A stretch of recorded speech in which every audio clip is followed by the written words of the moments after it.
Y'all get me? Well, I'm in front of y'all anyway. What's going on, y'all? You know what I'm saying? My name Cornbread, clearly, y'all. My real name Colin. Uh, Get about a couple more minutes. People to walk on in.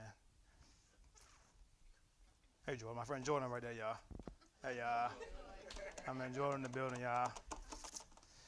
Um, what's it? My seat one. You said my seat one. Oh, it's right. That was fine. All right. All right. So you know what I'm saying? I'm gonna start right now. So today, my message is for I feel like the people that's around my age group, because most of us I feel like we don't know enough. Some of us are like 1 foot in, 1 foot out. Not really that well educated and stuff. Because I was one of those same people. I feel like. I feel like some people just know the basics, like who Jesus is and about Jesus. He died, and that was it for real. I feel like nobody know like the build up and everything else that go along with it. So I'm here to try to explain that so we can have a better understanding of what's going on. Because I've heard a lot of crazy stuff. I got a lot of friends that's all over in that religious field. I've heard some stuff that don't make no sense. I heard people say that King James himself wrote the whole Bible, which makes no sense. Um, I've heard that Paul never lived through Jesus' time, and that Paul rewrote the whole Bible, which makes no sense.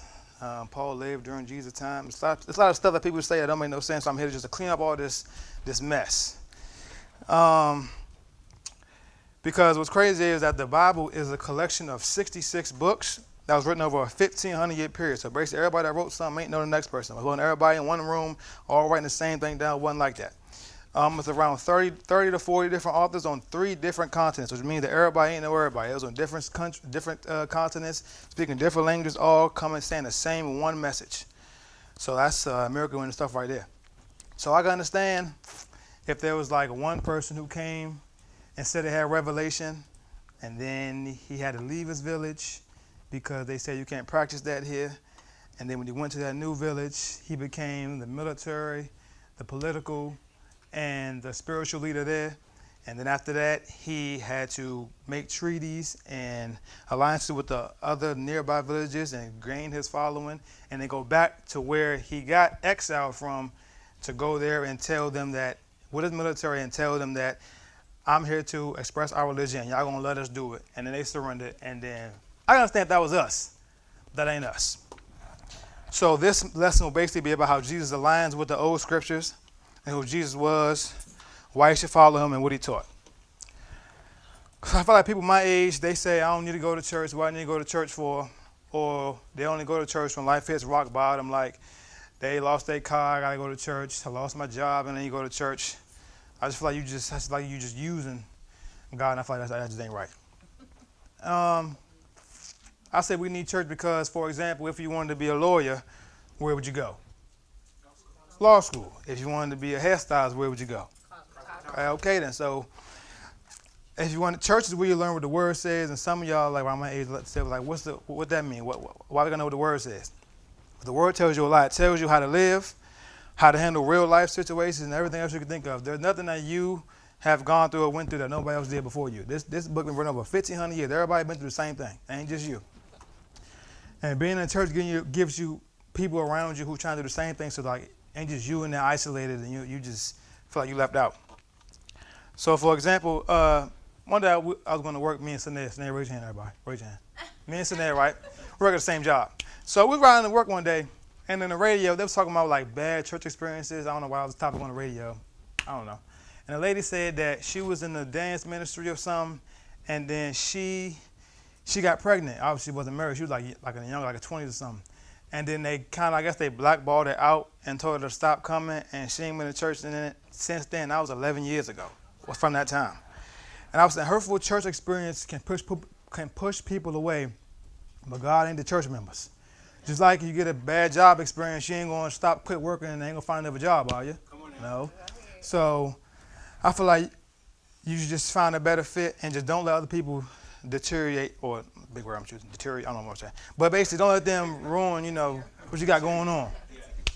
So let me ask y'all a question real quick. If somebody was to ask you, why are you a Christian? What would you say? It's kind of rhetorical, but not at the same time. If you got to answer. If I was to ask you, why are you a Christian? What would you say? Okay, so about a year and a half ago, I be on TikTok like everybody else, right? And it's this dude who go to colleges. He be like doing open floors, talking about religion and all that type of stuff. And people be asking him questions. He got the answer for everything. So I be like, I have stuff most stuff he say I ain't never know about. So that kind of got me interested and wanted to know more and see what he's saying. But there was one person I asked him a question. They said people in other religions go just as hard as you for their religion. So why are you a Christian? Why do you follow Jesus Christ? What makes your religion so different from the other ones? And I could answer that question because my answer would be like, I'm Christian because I was raised this way, or I've been church my whole life. I thought that was the right reason to say. I just been brought up that way. But then I realized everybody else could say the same thing, like they was born in that religion, so there was no difference between what I was saying and they were saying. So the real question is, what makes our faith different? So the reason I feel like we choose Jesus Christ is because he's the only one who fully fulfills everything God has promised. So in his life and purpose, so if his life and purpose didn't align with what everybody else said before him, then obviously he wouldn't be trustworthy. So he has to align with what God said way before him. So if anything doesn't match up with what he says or what God hasn't revealed, then we can't rely on it. So where are we going to start at? Oh, for the newbies, as a matter of fact, Jordan, go ahead to the Apple Store and download Bible app on your phone. Matter of fact, I got one right there. I don't got a Bible in my bag. Sorry. Give him. Jordan going to be intrigued today. Just go ahead. Yeah, you're going to read today, boy. Yep. Uh-huh. So, easy way to understand the Bible for the newbies online. Hey, everybody online, my friends on there. Shout out Ted, he out there watching me. Des, Brian, Ashley and them. Shout out y'all, you know what I'm saying? So, an easy way to understand the Bible, just quick little brief thing. So the Old Testament is basically from the start of time up to when Jesus was born, and after that is after Jesus and after he died and all that, came back to life and all that. So we're going to turn to Isaiah 53, please.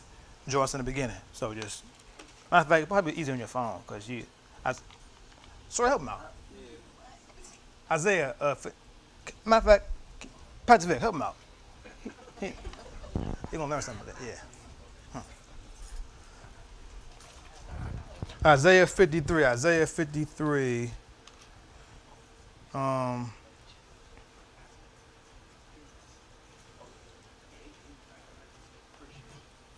So the purpose of us going here is to show us what the prophets said and the prophecies that they had 700 years prior to before Jesus was even born.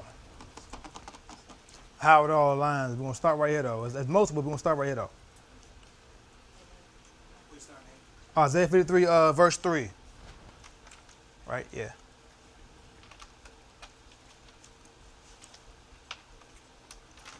I'm reading from the NIV version, by the way, if y'all on your phones.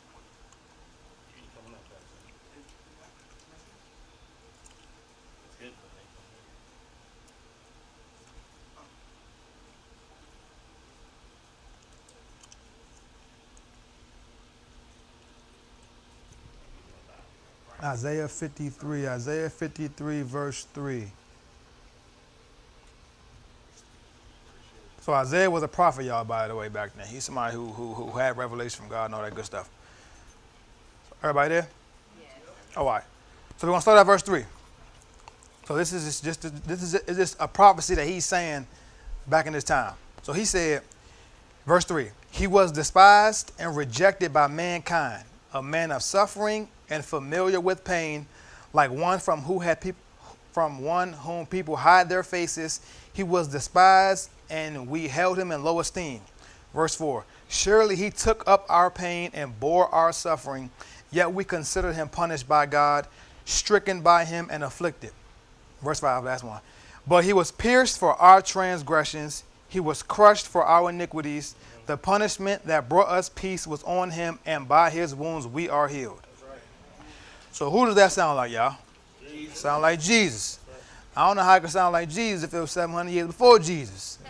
So obviously these prophecies are lining up. They are describing Jesus and what is going to happen with him. So let's break this down. Verse 3. So verse 3 says, he was despised and rejected by mankind, a man of suffering and familiar with pain, Like one from whom people hide their faces, he was despised, and we held him in low esteem. So many other Jews and Pharisees, they rejected Jesus. The Pharisees were like the religious leaders around that time who was basically just trying to stick to a tradition, not really what God was saying was hot. So as you read the Gospels, you can see Jesus said and did some things that they didn't agree with. Like, for example, Jesus told a lady that her sins were forgiven, something only God could do, and everybody knew that, so they called it blasphemy, saying you can't be doing that. And in Luke, Jesus and the disciples picked grain on the Sabbath. The Sabbath is a Jewish tradition. Basically, it was like a day of rest. So you know how God made the earth in 6 days and 7th day rested? That's what the Sabbath was representing, saying that basically if God rested one day, so do we. So they were saying you can't do nothing on the Sabbath. Even though they was picking grain on the Sabbath, the Pharisees called it unlawful. But Jesus said the Son of Man is Lord of the Sabbath. So read verse 4 to 5. Surely he took up our pain and bore our suffering, yet we consider him punished by God, stricken by him and afflicted. But he was pierced for our transgressions. He was crushed for our iniquities. The punishment that brought us peace is on him, and by his wounds we are healed. So when he was on the cross, people were saying he trusted in the Lord, let the Lord save him. They thought that the Lord was punishing Jesus during his crucifixion. But literally, no, that was Jesus told everybody that was going to happen. They said he was going to come. He was going to say what he had to say. He was going to die. He told them what was going to happen. So they thought, so everybody that didn't believe him didn't believe what he was saying. So they thought that God was punishing him while he was on the cross.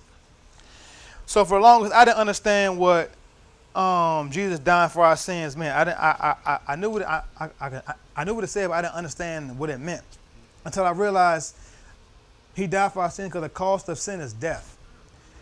Like God told Adam and Eve back in the day. Told them, yeah, you know what I'm saying? Yeah. So in Hebrews 9:22, it says, without the shedding of blood, there is no forgiveness of sins. So that's why the animal sacrifices back then was going on, because basically they was saying, instead of us dying, I'm going to just kill this lamb instead and replace it so I don't die. That's what they were doing, but those sacrifices were just temporary. But people kept sinning, so the blood of animals couldn't fully solve the problem. And for another example, so when God gave Moses the Ten Commandments, he wanted people not to worship idols. Like, don't worship nobody other than him. But when Moses went to Mount Sinai for like 40 days to go hear from God, the people down there, they got bored, I guess, and then they ended up building a golden staff and they worshiped it, saying this is God. Basically, they was making a physical thing, but they were saying this is God, but they were just making an idol of it. And God said he didn't like that. So God told Moses, basically, I ain't playing with them no more. I'm going to just come burn against them. But Moses said, chill, them my folks. You ain't got to do all that. He said, chill, I like them. But after that, Moses went down there. Moses gathered everybody that was still on the side, said who wasn't doing what they were doing, and all them grouped up, and then God's judgment still came, and 3,000 people still died that day. So this shows how serious sin is, and humanity couldn't save us because we were born with sin. So once Adam did that thing and bit that fruit in the garden, after that, sin was built in everybody else. Everybody sinned. Everybody, ain't nobody that don't sin. So the solution was God provided the answer. So by his spirit, he came down and took on flesh, born of a virgin, which is Jesus. Unlike us, sin was not in him. He lived a perfect, sinless life because Jesus was not created. So he couldn't have sin, but he wasn't created.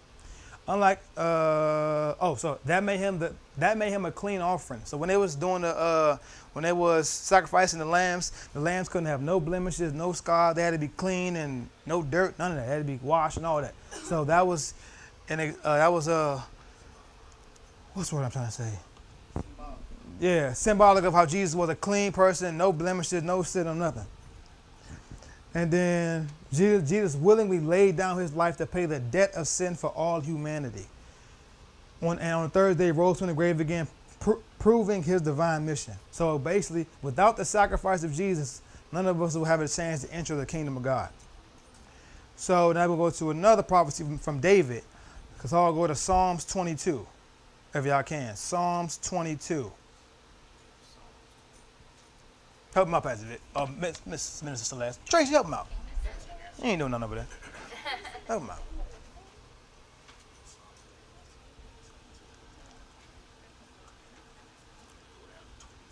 Hey, Kiara.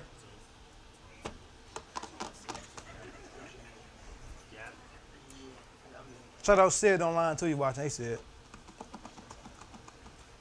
Got it. All right. So Psalms 22, everybody there? So verse 1, it says, Oh, verse 1, it says, my God, why have you forsaken me? So where have we all heard that before? That sounds a little familiar, don't it? That Jesus on the cross and he said that. So people don't know. So some non-believers, when they seen Jesus say that in the Gospels, they think that he's literally crying out to God saying, why are you doing this to me? But literally they know he was quoting a psalm that was pointing to his purpose all along anyway. Right. So verse 7, mind y'all, this is David talking. David lived way before Jesus. This is this song that he wrote. So verse 7, it says, all who see me mock me. They hurl insults, shaking their heads. Verse 8, he trusts in the Lord. They say, let the Lord rescue him. Let him deliver him since he delights in him.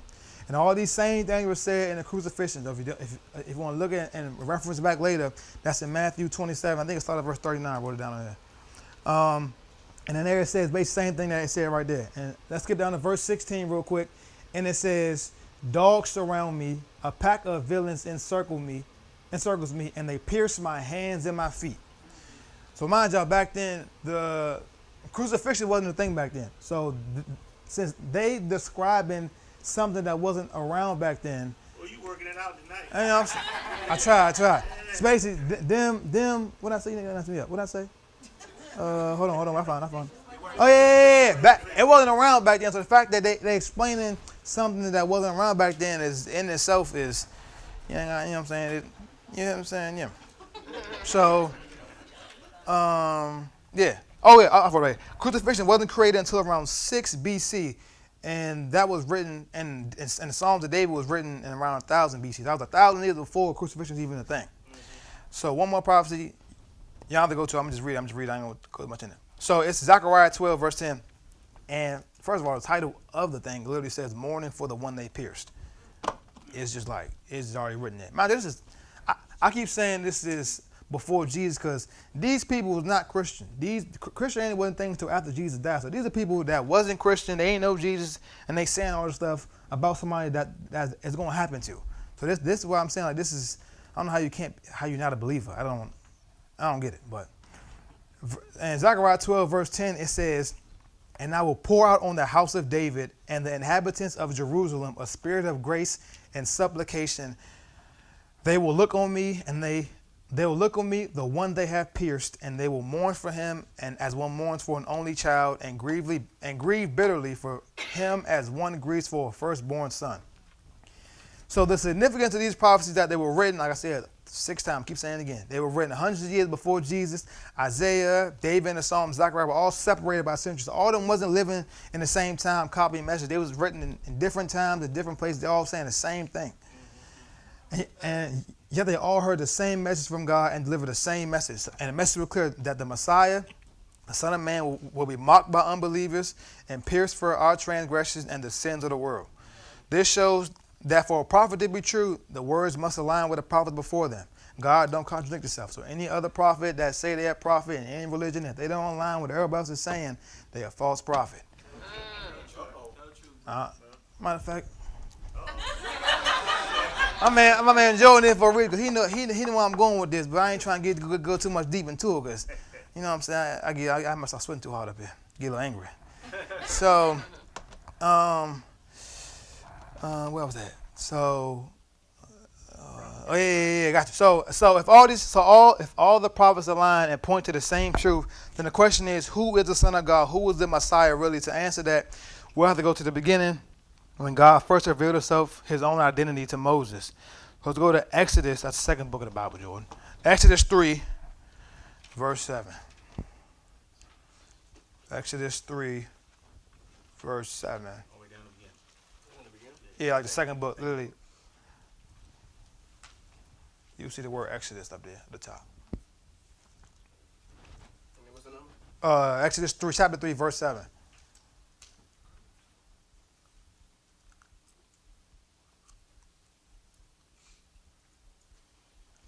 See it? All right. Everybody there? Yes. All right. So this is basically about Moses. So Pharaoh was the ruler of Egypt around this time. Pharaoh was a wild dude, I ain't gonna lie. So Pharaoh ordered that all the male babies born get killed because he thought that they were being overpopulated by men. So he was basically anybody born with a male private part just You know what I'm saying? Get him gone. But Moses' mother hid him for 3 months, and then after a while, she just sent him down the Nile in the river, said, just go be safe. And then little did she know that the daughter of Pharaoh found Moses and then raised him as her own son. So Moses was chosen by God to lead the Israelites out of Egypt. So we're going to start at verse 7 and jump down a couple verses after that. So verse 7, it says, the Lord said, I have indeed seen the misery of my people in Egypt, because they was in oppression right there. It says, I have heard them crying out because of the slave drivers, and I'm concerned about their suffering. This is God talking to Moses right here. So we skip down to verse 10, a couple verses down. It says, so now go, I am sending you to Pharaoh to bring my people, the Israelites, out of Egypt.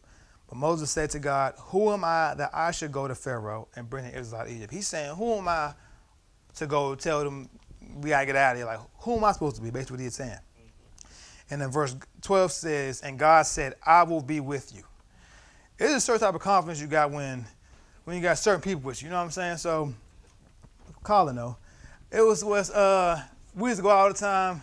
JB, our friend JB, he can get us in this one club every time for free. I never paid for $1 to get in that club. Every time I went, it was free. I would just, basically, I wasn't going out if JB went with us. I knew it. If he wasn't there, we had to pay to get in, and I wasn't paying. and even my man Tez. So Tez's friend worked at Park at 14th, right? Park, right? So at nighttime, it turns into like a little lounge club vibe, you know what I'm saying? But so same thing. When you pay to get in, but this junk, drinks is free. Run it up. You ran it up. It was basically, we get all the drinks you wanted, and basically, since I knew Tez man was messing with us, me and my other friends that would go with him. So one time it was like 5 of us, it didn't matter, 1 of us, 2 of us, he got all of us in. So I could really offer anybody a drink, and I wasn't paying for it, so it didn't matter to me. So eventually, like I said earlier, is if I ain't go out with Tez or JB, I wasn't going out because I knew the benefits that came with being with them. So going somewhere, I ain't there, I'm going somewhere. Yeah, I get there.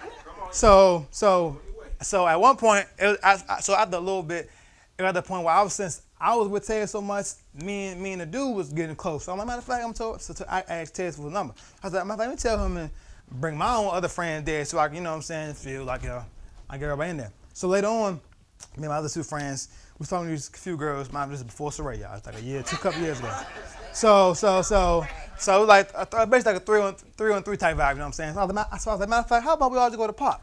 They like, what it costs to get in? I said, don't worry about it, we good. We ain't got to pay for nothing. They was like, so basically they asked, they said, should we pregame before? I was like, drinks, man, drinks don't mean we good. Drinks, everything free, just come with me, I got us. I was trying, show off a little bit, you know what I'm saying? So at this point, I was getting free stuff for all 6 of us. All me, my 2 friends, and 3 girls, everything was free. So basically, whatever I asked or I told to do, and he made whoever needed to do, bless us. So basically, what I'm getting at, give me a second, I'm finding what I was saying. Yeah. So I was telling everybody, yeah, if you come with me to Pop, we good. You know what I'm saying? Because I know the dude that work inside. If you come with me, we good. So my older brother Kyrie asked me one time, he was like, where could he go where the girl's going to be at? And it's fun time. I said, come with me. We go to Pop. I'm going to introduce you to bruh and say you're my brother so you can be good and go on your own time. So all this was possible because who we knew inside the club.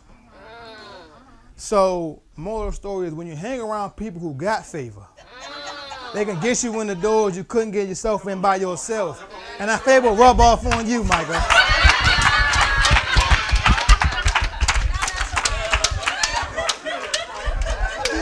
Hey, Slim, hold on. I ain't done yet now. Give me a second. I found where I was at. All I had to do was get to know the dude who worked inside the club for me to get my own favor and get others. So once I knew him, I was telling the people the favor that I had, and I was bringing them to the same source that gave me my favor. So I'm telling y'all today. I keep losing what I'm saying. I'm sorry. Hold on, y'all. I'm telling here's a favor, bringing them the same favor. I'm telling you today. So if you get around people who just know Jesus, their favor will rub off on you, and then we get to know Jesus for yourself. Sanae, you've been with us too long. Me and you been around us. Me and Saray too long. I forgot. We know Jesus. I want you to get to know Jesus for yourself, girl. For yourself, not just with us. But build it on your own. So I was confident when I was with JB and Terry everywhere I went. So how more confident can you be when the Lord says, I am with you? So now I'm gonna go to verse 13 real quick. It says, Moses said to God, suppose I go to the Israelites and say to them, the God of your fathers that sent me to you, and they ask me, what is his name? Then what should I tell them? Moses saying to God, so basically, if I go and tell them that God said we got to get out of here, and they say, who said that? What should I say? Because God got some specific names that he go by. So, my fault, y'all. Talk about that crying. My fault, y'all. My fault, mom. My fault, mom. So in verse 14, God says to Moses, I am who I am. So this is what you say to the Israelites, I am has sent me to you. And the Lord, so basically the Lord is saying, I am, that's basically saying, so nobody else is called I am besides God himself. So in verse 15, God says to Moses, say to the Israelites, the Lord, the God of your fathers, the God of Abraham, the God of Isaac, and the God of Jacob has sent me to you. This is my name forever. The name shall call me from generation to generation. Basically, the name I am is God's name forever. All right, now we're going to walk it out a little bit. So now what we're going to do, we're going to go to the New Testament and John, and go to John 8. So John is the New Testament, which is part of the gospel. You know, the gospel is Matthew, Mark, Luke, and John. We know that part. The gospel, for people like Jordan who don't know, Matthew, I'm just, you know what I'm saying. Good folks. I'm trying to teach him something today. He learning today. My man here today. So basically, that's basically about how Jesus lived, what he said, what him saying, all that good stuff. Basically, if you know about Jesus and stuff, you go to Matthew, Mark, Luke, and John. That's where they talk about Jesus for real. If we go to John 8, verse 52. And verse 52 is all the way at the bottom, or somewhere toward the bottom. Let me know where y'all at. Need help? Where you found it? Help me.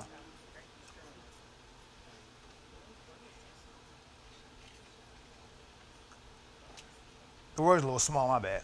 A little small words. First of all, I got 3 of them, but those are the ones that, leave me alone. I ain't even dealing with you right now. You would pick me to look in. My fault. I wasn't thinking about that. She can't see it either. That's right, Joe, help me. Take my,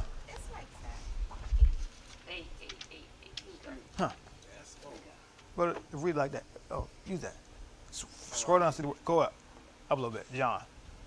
You see the word John. Regular John. I'm gonna go alphabetical order. Alphabetical order. You seen it? Go. Hey, you do. You know, work phone. I never had it. You working? Here you go. You got it? Where's John? Is John 8?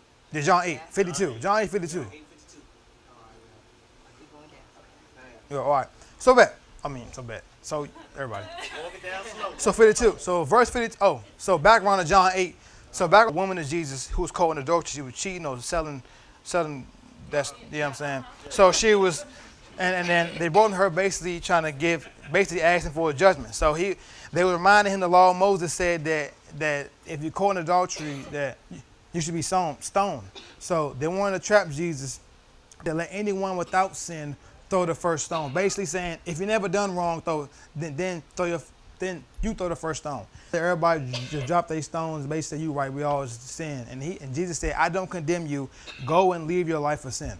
So that's just the overall context right there what I'm about to go into.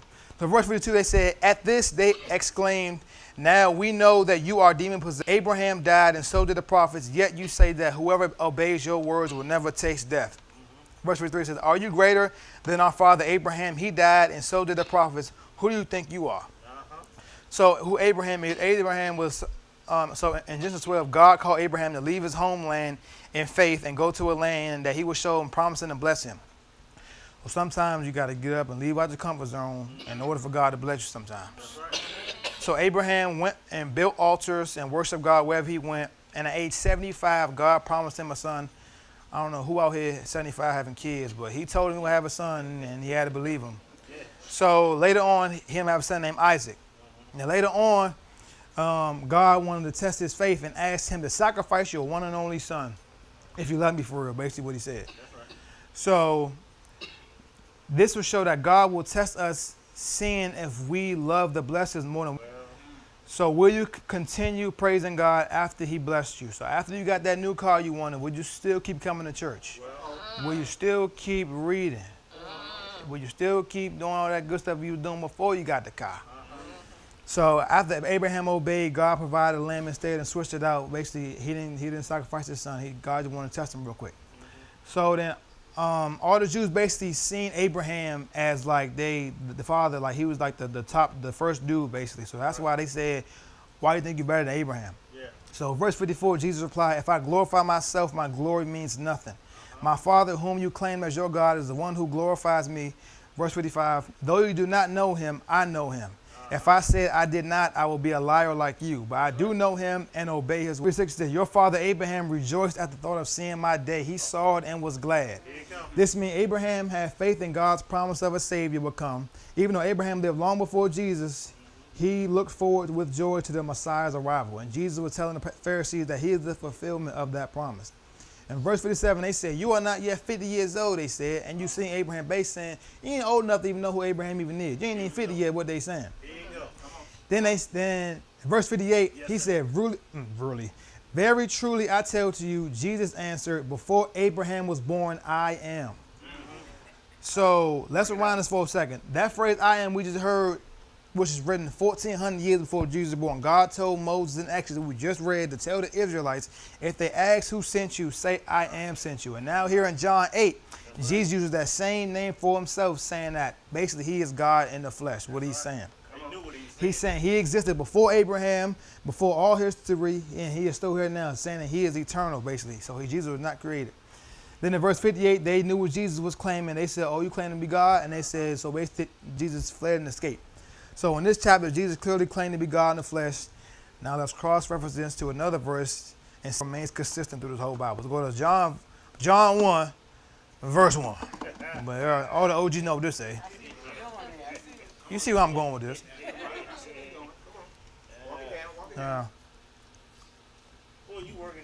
I'm trying, man. I'm trying. I'm one and done. Only time I'm doing this.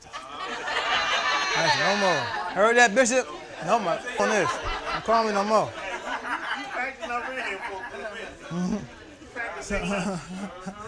So John 1 verse 1, it says, in the beginning was the Word, and the Word was with God, and the Word was God. In verse 2, he was with God in the beginning. In verse 3, through him all things, nothing was made that has been made. Let's skip down to verse 14 real quick, go down a little bit. It says, the Word became flesh and made his dwelling among us. We have seen his glory, the glory of the one and only Son who came before the Father, full of grace and truth. So this verses show that Jesus is the Word of God. Everything God created, light, earth, mankind, was created through him, as in Genesis 1. And this tells us that Jesus has existed eternally with God the Father long before he became a human. This means that Jesus became fully human while remaining fully God at the same time. These verses teach us that Jesus is both the eternal Son of God and the human Savior, showing God's glory, grace, and truth to the world. So my goal right here was just basically show y'all how Jesus lines up from what everybody was saying before him and how he still lines up. So basically he fits right in line with what God was saying to everybody before that. So now we understand what everybody was saying before Jesus. We found out who Jesus was. Now let's figure out what he taught. Now I'm going to go to Matthew 5 and go to the Sermon on the Mount. So the Sermon on the Mount is basically one of Jesus' biggest teachings where he basically told everybody what it is and what it was, basically. So Matthew 5, verse 21, we're going to stop right there. I'm going to skip down a little bit because I'm going to go down everybody's street right with these couple ones right here. Everybody right here fight with this one. Matthew 5, verse 21. Let me know when y'all there. Doing you there? Yeah. All right. Kira, you there? My fault. All right. So verse 21, it says, you have heard that it was said to the people a long time ago, you shall not murder, and anyone who murders will be subject to judgment. Everybody know, obviously, you shouldn't kill nobody. We all haven't killed nobody, hopefully. So we ain't got to worry about that. Then verse 22, it says, but I tell you that anyone who is angry with a brother or sister will be subject to judgment. Again, anyone who says to a brother or sister, it says raka, but the New Living Translation, based on, I lost it, give me a second, hold on, wait. But hold on, wait, y'all. But hold on, y'all, wait. Sorry. Oh, but the New Living Translation, Rocker, I translate the idiot. Is answerable to the court, and anyone who says you fool will be in danger of the fire of hell. So basically, what he just said was, if you call somebody dumb, retarded, stupid, I mean that's our word, dumb, stupid, anything, you are basically committing murder in the heart, which is the same thing. So some of y'all gonna sit and say, when I hope y'all don't say it, people online probably saying, well, I ain't gonna lie, my personality is just mean. I can't change.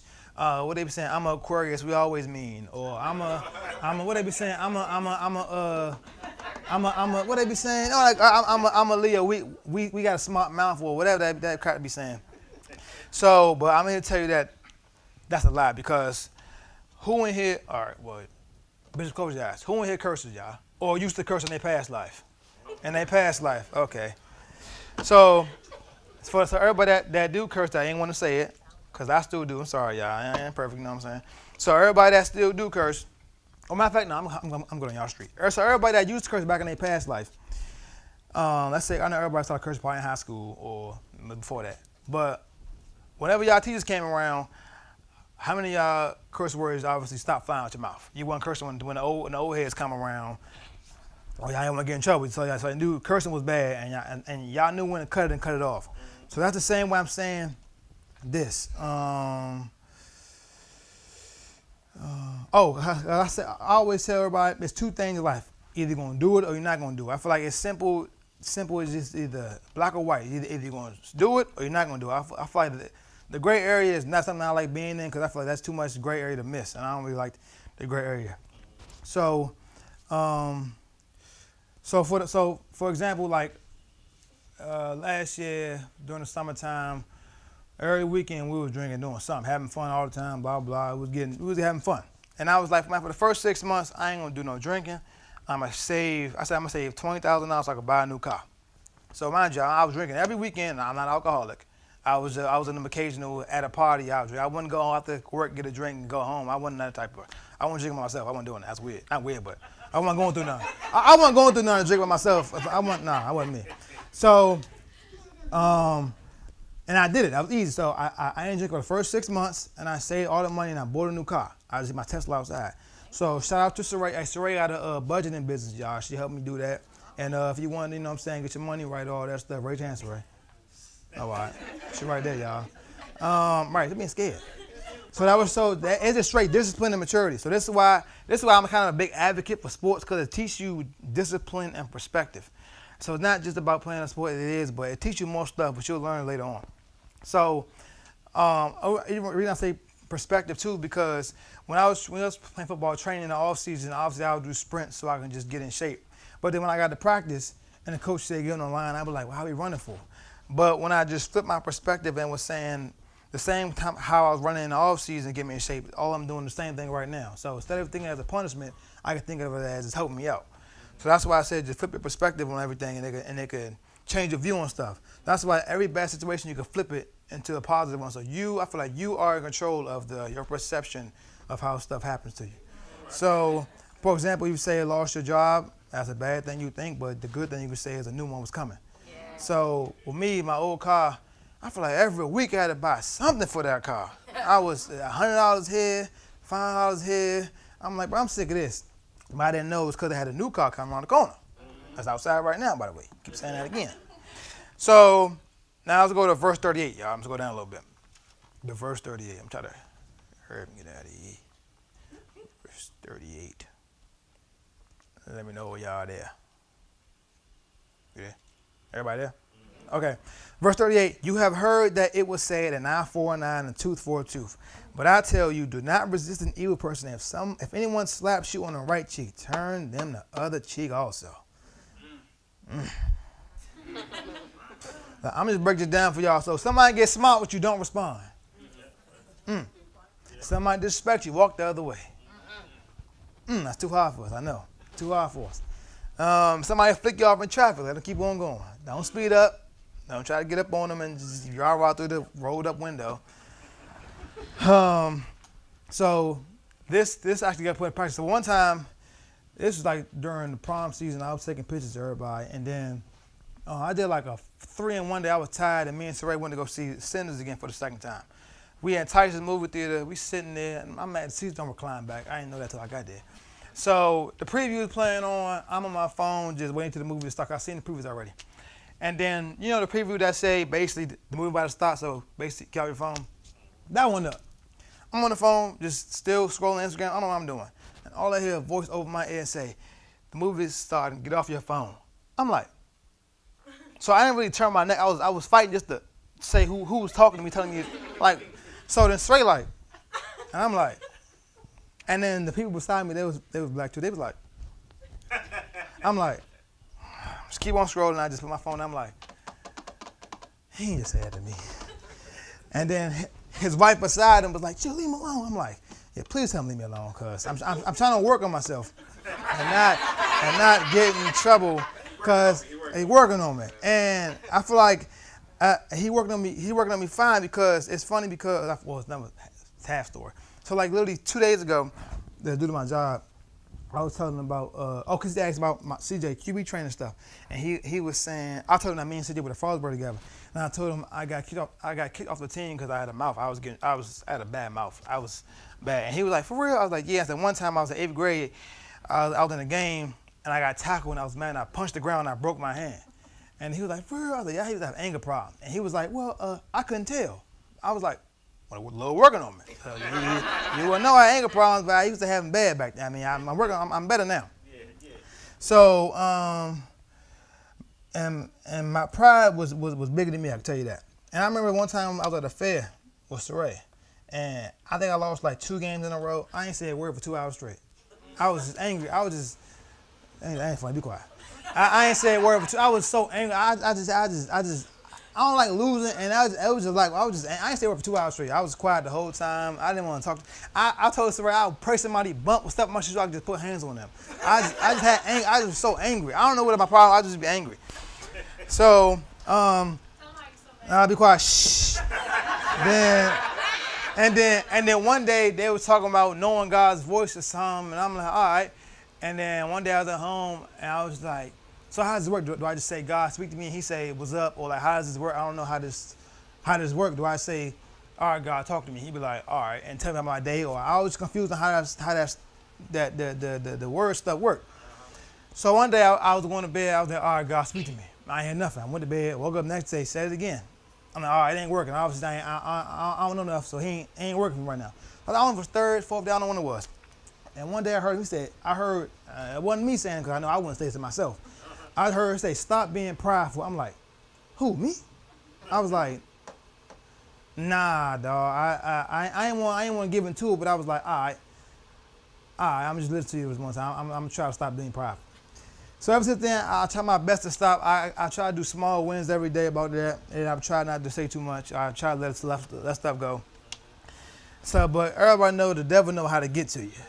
He know what you like and what you don't like, so he wouldn't test your stuff. You wouldn't fall for.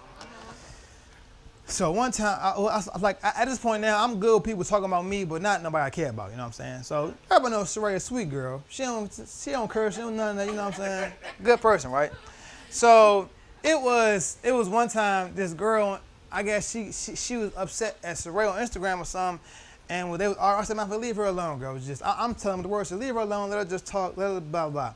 They just call her name. I said, "Matter of fact, give me her Instagram. I'll call her myself, and I just see what she's talking about." Basically, I said I kind of, I won't say I lost, but I didn't lose because I didn't tell the girl enough, because her Instagram calls was off. I couldn't call her. So, but still, I was like, let me call her and talk to her about my stuff. You be quiet, I'll do it for you. That's basically what I was saying. And then later on, a week later or something, I'm in the store and I'm in the line in the aisle getting something, and this lady walked down my aisle, and I thought she was looking for what I had. I said, "It's right here." And then she was like, "Nah, not that, thank you though," and walk. I said, "All right, whatever." So then a dude come by and say, verbatim, what is I'm gonna say the N-word. What did he say? I'm getting mad all over again. What did he say? What did he say?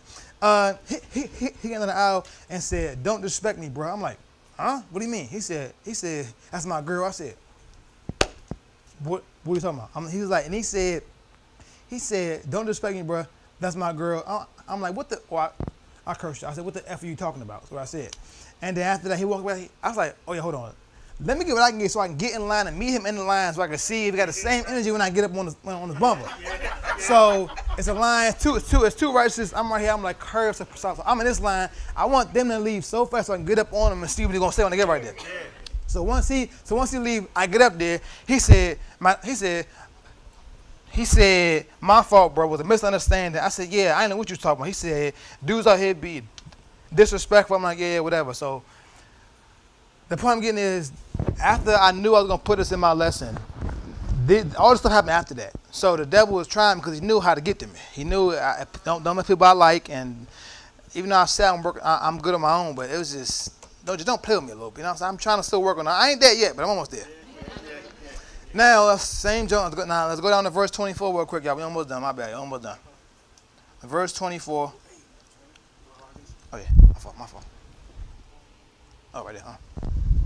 Verse 24. Still in Matthew 5? Yeah, Matthew 5, verse 24. I go up. I like go up. Yeah, my bad. Damn, my bad. I like go up. Well, I don't know. Go up, down. I don't know. Something. Find it. 24. 24. So, y'all ready? Y'all there? So it says, therefore, everyone who hears these words of mine and puts them into practice is like a wise man who built his house on a rock. 25, the rain came down, the streams rose, and the winds blew and beat against that house, yet it did not fall because it had foundation on the rock. He's basically saying, if you hear what I'm saying and you do what I'm saying, when bad stuff comes, you're going to be solid, you're going to be fine. Everything going to be all right as long as you listen to what I'm saying. Oh, same one. No. Matthew? That's not Matthew. Oh, wait. Hold on, y'all. Come on, y'all. God dang it. Let me give me a second. But y'all know what I'm saying, though. Y'all know the Sermon on the Mount. Hold on, y'all. Let me go back and reference what I was saying. Sorry, online people. Give me a second, y'all. My bad. First time. I ain't got no Wi-Fi in here. Ain't that some 24? 724. My fault. 724. My bad, y'all. 724. My fault. 724. My bad, y'all. 724.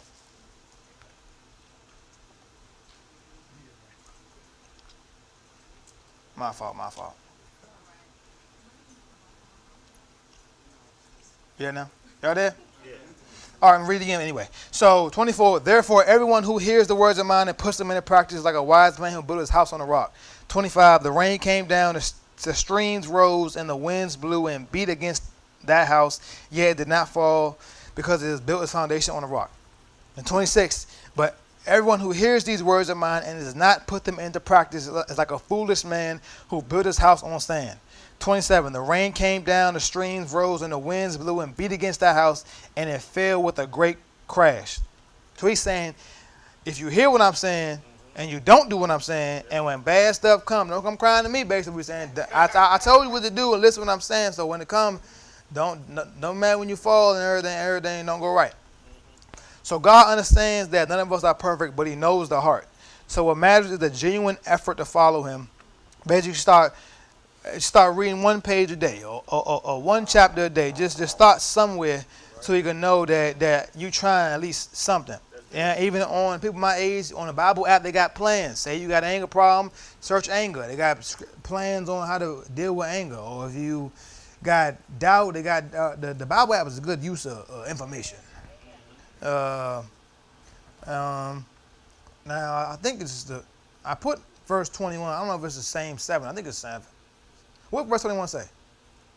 The first line, Mike. What did it say?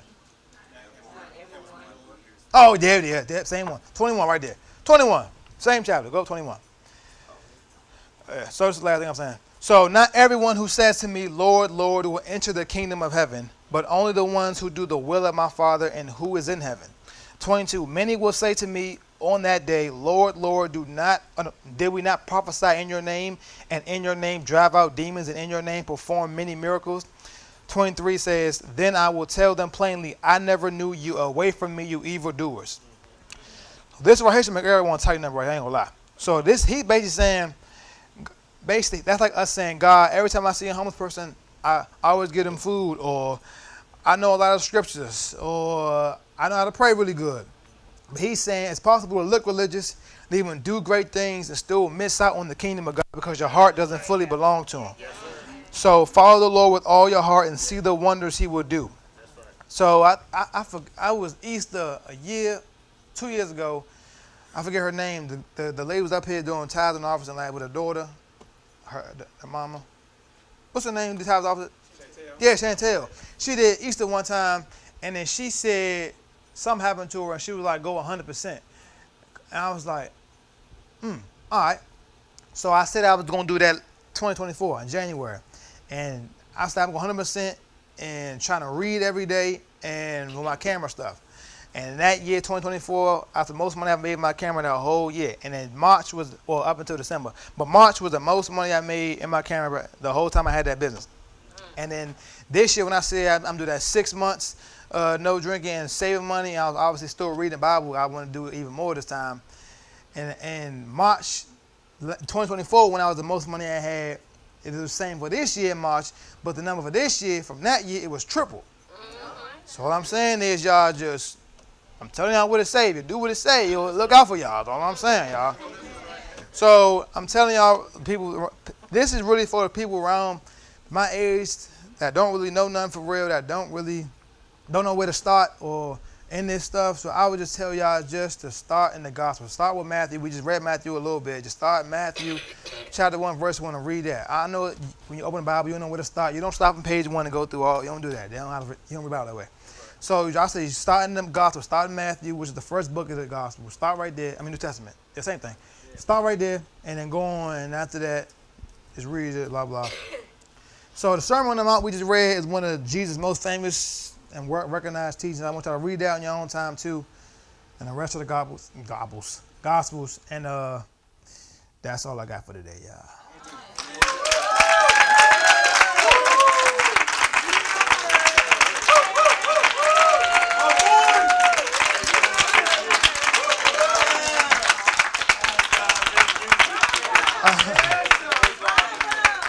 All right, so I got some announcements for y'all. So I Am My Sister's Keeper. They got a one on Saturday, September 26th. All are welcome. Basically, ladies, all it is the girls do some good fellowship. They talk a lot. It's girls' time. No. I mean like y'all conversate, not like gossip. Y'all mind the gutter. We in church, y'all. Come on, y'all. So all the girls just listen. Y'all come on down. Y'all gonna learn some stuff, you know. And then also they got a Christmas party on December 20th at 12 o'clock. This theme is called the Women. When women come together, we slay, like a snow slave, but slay, you know what I'm saying?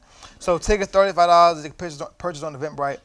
And the Ministry of Helps Fair, which is this Sunday after church. Basically, if you're not serving in the ministry and you want to browse what we got to offer, you can join the team and just obviously learn about it more. And a book signing, our very own Pastor Danielle will be signing copies of her book, A Love Like This, on Sunday again from 2 to 5. Basically, y'all should get that book because on October 1st, you're going 31-day book challenge. She's explaining how, you know what I'm saying, how she stayed married to our bishop, even though he got on her nerves every day of the week for 30 years. She tell you how to do, what to do. Even I know she got on your nerves too, I know. Women get on our nerves, I know. And that's this Sunday. Y'all can come get that book too. Y'all can join on the challenge and read every day. And breast cancer awareness, we want to wear pink during October. And then I said the challenge already. And Making Marriage Matter date night. So if you're married, dating, you're a couple, on October 10th at 8 p.m., they're going through the little the little hay maze jump. It's going to be fun. Y'all going to have a good time. They provide food. But y'all figure it out. Eat before you get there. Eat before you get there. Oh, sell food? Oh, well, they said it sell food there. And a new partners meeting, directors roundtable on Saturday, October 11th. With all Ministry of Help directors, please join us for the roundtable meeting on Saturday at 12:30, October 11th. And the new partners meeting on Saturday, October 18th. New partners, if you've joined in the last 6 months and haven't attended the class, join it because you learn a lot of stuff about praying with the words, all that good stuff. So just join that if y'all new. And that's the announcements for today. Thank y'all for coming out here and listening. So, bye.